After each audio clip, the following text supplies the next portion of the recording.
Are you going to vote for a rise?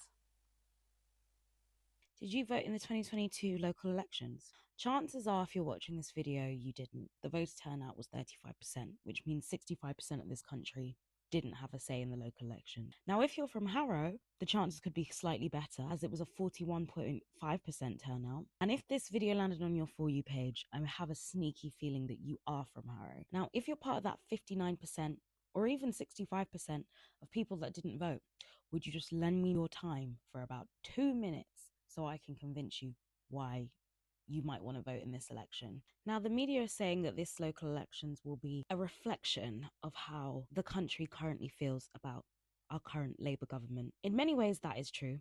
However, let me explain to you why your vote is more than that.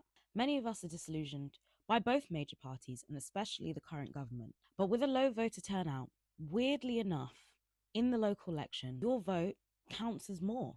This means that there's a higher chance that your vote determines who wins. Now, the reason I'm bringing this up is because we've been canvassing over the last 3 months. And to be honest, the feelings on the doorsteps is that most of the country is disillusioned with this current government. But I'm hoping that doesn't mean that less people will turn up.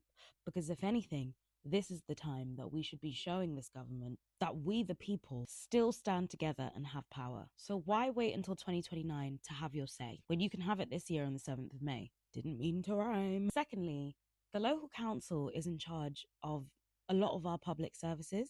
This goes from social care to housing to education to community services such as parks, libraries. There's a lot that the local council funds and decides on. And these are things that are directly in your area.